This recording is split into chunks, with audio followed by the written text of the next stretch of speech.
নমস্কার বন্ধুরা, আপনাদের সকলকে এই চ্যানেলে স্বাগত জানাই। মীন রাশি বা মীন লগ্নের জাতক জাতিকাদের বাংলার 1431 সাল কেমন যাবে সেটা নিয়ে একটি দীর্ঘ আলোচনা করব।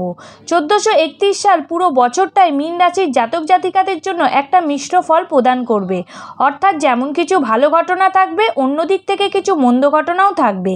1431 যেটা 15 এপ্রিল 2024 থেকে 14 এপ্রিল 2025 পর্যন্ত সময়, এই এক বছর বেঙ্গলি নিউ ইয়ারে মীন রাশি বা মীন লগ্নের জাতক জাতিকাদের কেমন যেতে চলেছে তা নিয়ে বিস্তারিতভাবে আলোচনা করব।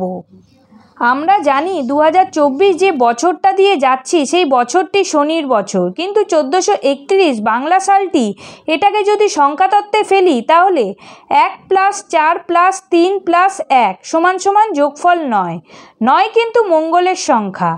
অন্য দিক থেকে মীন রাশির অধিপতি গ্রহ হলো স্বয়ং দেবগুরু বৃহস্পতি। এই বৃহস্পতির মিত্র গ্রহ কিন্তু মঙ্গল। তাহলে শনি মঙ্গলের যুগ্ম বছর মীন রাশি বা লগ্নের জাতক জাতিকাদের কতটা ভালো কতটা মন্দ যাবে তা নিয়ে বিস্তারিতভাবে আলোচনা করব। এই আলোচনাটি ইন জেনারেল, অর্থাৎ পৃথিবীতে যতজন মীন রাশি বা মীন লগ্নের জাতক জাতিকা আছেন তাদের প্রত্যেকের জন্য। তাই ভিডিওটি স্কিপ না করে মনোযোগ সহকারে প্রথম থেকে শেষ পর্যন্ত দেখতে থাকুন। পরবর্তী আলোচনায় যাওয়ার আগে আপনাদের মনে করিয়ে দেবো, যারা যারা আমার এই ভিডিওটি দেখছেন তারা অবশ্যই লাইক বাটনটা প্রেস করতে ভুলবেন না যেন। আর নতুন নতুন ভিডিও পেতে চ্যানেলটিকে অবশ্যই সাবস্ক্রাইব করে রাখুন। সাবস্ক্রাইব করে অল নোটিফিকেশান বাটনটা প্রেস করুন, যাতে সবার আগে আপনার কাছে নতুন ভিডিওটি পৌঁছে যেতে পারে। আর আমার এই ভিডিওটি ফেসবুকে দেখলে ফেসবুক পেজটি অবশ্যই ফলো করে দিন। তাহলে দেরি না করে মূল আলোচনায় ফেরা যাক। কালপুরুষ বা রাশিচক্রের দ্বাদশ রাশি হলো মীন রাশি। দৈত্য প্রকৃতির এবং জলতত্ত্বের এই রাশির অধিপতি গ্রহ হলো দেবগুরু বৃহস্পতি। মীন রাশির জাতক জাতিকারা সাধারণত একটু গোপনতা প্রিয় মানুষ হয়। এরা উদার প্রকৃতির, জ্ঞানী এবং দয়ালু হয়। এরা প্রচণ্ড পরিমাণে পরোপকারী বলা যায়। আপনারা জানেন জ্যোতিষশাস্ত্রে যে রাশিফলগুলি বলা হয় মূলত সেটা কিন্তু গোচর ফলের ওপর ভিত্তি করে বলা হয়। তাহলে আমরা দেখে নেব 14 এপ্রিল যখন পয়লা বৈশাখ 1431 সাল, তখন গ্রহগত অবস্থান কেমন ছিল। স্ক্রিনে আপনারা যে চার্টটি দেখতে পাচ্ছেন সেটি 1431 সালের প্ল্যানেটারি পজিশন। মূলত 4টি গ্রহের অবস্থানের ওপর ভিত্তি করে আজকে আমরা প্রেডিকশন করব, যার মধ্যে থাকবে রাহু কেতু, 2টি শ্যাডো প্ল্যানেট, আর শনি এবং বৃহস্পতি। এই 4টি গ্রহের ট্রানজিটের ফলাফল নিয়েই আজকে আলোচনা করব। কারণ এই 4টি প্ল্যানেট কিন্তু ওভারঅল ধরতে গেলে পুরো বছরই মুভ করবে না। এখানে শনিদেব 2025-এ 29শে মার্চ রাশি পরিবর্তন করবে। রাহু কেতু 2025 সালে 18ই মে রাশি পরিবর্তন করবে। আর দেবগুরু বৃহস্পতি 1 মে 2024-এ রাশি পরিবর্তন করবে। অর্থাৎ বছর শুরুতে দেবগুরু বৃহস্পতির অবস্থান থাকবে আপনার দ্বিতীয়ভাবে, কিন্তু মে মাসের প্রথম দিন থেকেই দেবগুরু বৃহস্পতি রাশি পরিবর্তন করে আপনার তৃতীয়ভাবে সঞ্চার করবে। প্রথমেই বলি, আপনাদের এই সময় শনি 7.5-র প্রথম চরণের মধ্যে দিয়ে এগোতে হচ্ছে। প্রত্যেক মীন রাশির জাতক জাতিকারা কিছু না কিছু মানসিক দুশ্চিন্তার মধ্যে আছেন। আর যাদের চন্দ্র দুর্বল তারা হয়তো প্রায় ডিপ্রেশনের মধ্যে আছেন। খরচ আপনাদের মাত্রা অতিরিক্ত বেড়েছে।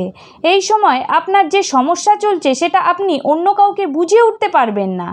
এমনিতেও একদিকে আপনার শনি 7.5-র প্রভাব, আবার অপরদিকে আপনার লগ্ন এবং সপ্তমভাবে রাহু কেতুর অবস্থান। এই দুটো সমস্যা দিয়েই কিন্তু মীন রাশি বা মীন লগ্নের মানুষেরা আরও একটা নতুন বছরের মধ্যে দিয়ে যাচ্ছেন। সর্বপ্রথমে বলবো, দেবগুরু বৃহস্পতি আপনাদের দ্বিতীয়ভাবে অবস্থান করে আছে, কিন্তু 1 মে থেকে দেবগুরু বৃহস্পতি আপনার তৃতীয়ভাবে সঞ্চার করবে এবং সেখান থেকে আপনার সপ্তমভাবে, নবমভাবে এবং একাদশভাবে দৃষ্টি ফেলবে। কিন্তু দেবগুরু বৃহস্পতি আপনাদের যেই ঘরে দৃষ্টি প্রদান করবে সেই ঘরে রাহু মহারাজেরও দৃষ্টি পড়বে, যার ফলে দেবগুরু বৃহস্পতি রাহুর প্রভাবকে কিছুটা নিয়ন্ত্রণ করতে পারবে। রাহুর দৃষ্টিতে যতটা খারাপ ফল পাওয়ার কথা ছিল আপনাদের, কিন্তু দেবগুরুর অমৃত দৃষ্টি সেই ঘরে পড়ার ফলে ততটা খারাপ ফল আপনারা পাবেন না। তবেই না দেবগুরু বৃহস্পতিকে দেবতার গুরু বলা হয়েছে। তিনি সকল দুঃখ কষ্ট থেকে বার করে আনতে আমাদেরকে সহায়তা করে থাকে। মীন রাশি বা মীন লগ্নের জাতক জাতিকাদের 1431 সালে স্বাস্থ্য কেমন যেতে চলেছে সেটা বলবো। আপনাদের লগ্নভাবে বা রাশির ওপর রাহুর অবস্থানের জন্য আপনাদের শারীরিক ক্ষেত্রে যে কোনো অসুস্থতা, যে কোনো ডিজিজ সেটা খুব দ্রুত বৃদ্ধি পেতে পারে। তাই স্বাস্থ্য সংক্রান্ত যে কোনো বিষয়ে 1431 সাল পুরোটাই খুব সজাগ সচেতন থাকতে হবে। যে কোনো ছোটোখাটো বিষয়কে নেগলিজেন্সি করবেন না। কখনো ওই ছোটোখাটো বিষয় থেকে বড় কিছুতে দাঁড়িয়ে যেতে পারে সেটি ভাবতেও পারবেন না। তাই স্বাস্থ্য সংক্রান্ত যে কোনো বিষয়ে যদি খারাপ কিছু দেখেন সেটাকে ফেলে রাখবেন না, সঙ্গে সঙ্গে ডক্টরের পরামর্শ নেবেন, হেলদি লাইফ লিড করবেন, এক্সারসাইজ করবেন, মেডিটেশন করবেন, যতটা পারা যাক নিজের শরীরকে সুস্থ রাখার চেষ্টা করবেন। পরবর্তী যে আলোচনাটি করব সেটি হলো অর্থনৈতিক অবস্থা কেমন যাবে 1431 সালে মীন রাশি বা মীন লগ্নের জাতক জাতিকাদের।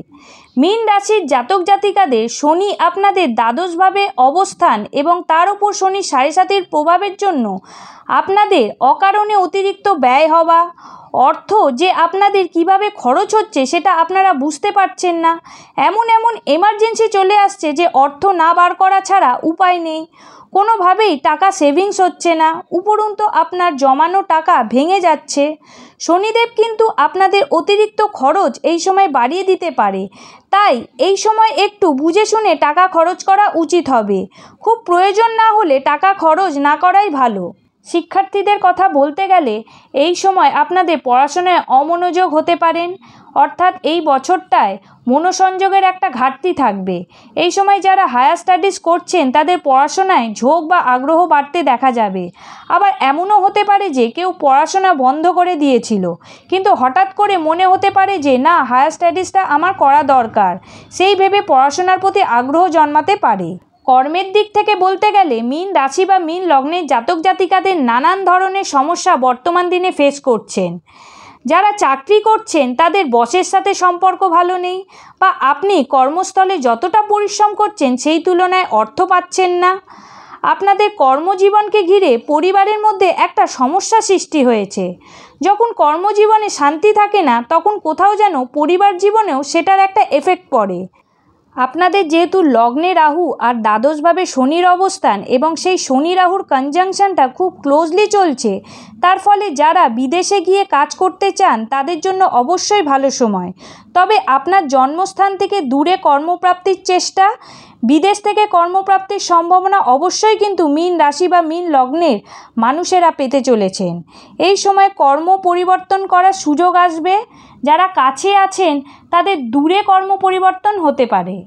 1431 সালে মীন রাশি বা মীন লগ্নের জাতক জাতিকাদের সিনিয়রদের সাথে সম্পর্ক ভালো হতে চলেছে।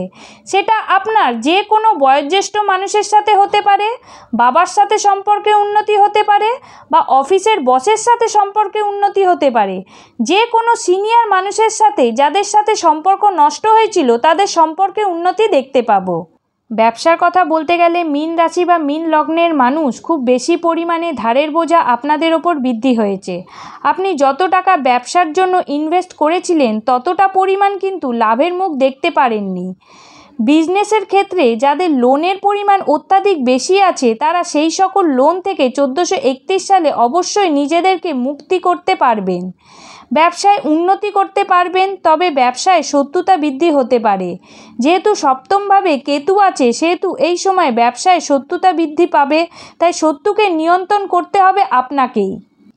এবছর আপনি যদি নতুন সম্পর্কে যেতে চান বা বিবাহ বন্ধনে আবদ্ধ হতে চান, সেক্ষেত্রে আপনি যার সাথে সম্পর্ক করতে যাচ্ছেন বা যার সাথে বিবাহ করতে যাচ্ছেন তার সম্বন্ধে কিন্তু ভালোভাবে খোঁজ খবর নিয়েই এগোতে হবে।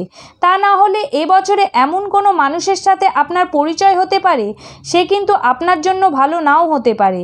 সেই জন্য মীন রাশি বা মীন লগ্নের মানুষের এই দিক থেকে খুব সচেতন হতে হবে। মোটামুটিভাবে মীন রাশি বা লগ্নের জাতক জাতিকাদের 1431 বঙ্গাব্দ কেমন যেতে চলেছে সেটা নিয়ে বিস্তারিতভাবে আলোচনা করার চেষ্টা করলাম। আজকের আলোচনাটি এই পর্যন্তই ছিল। ভিডিওটি ভালো লাগলে অবশ্যই লাইক অ্যান্ড শেয়ার করবেন। আপনারা সকলে ভালো থাকবেন। আজকের মতো এই পর্যন্ত। নমস্কার।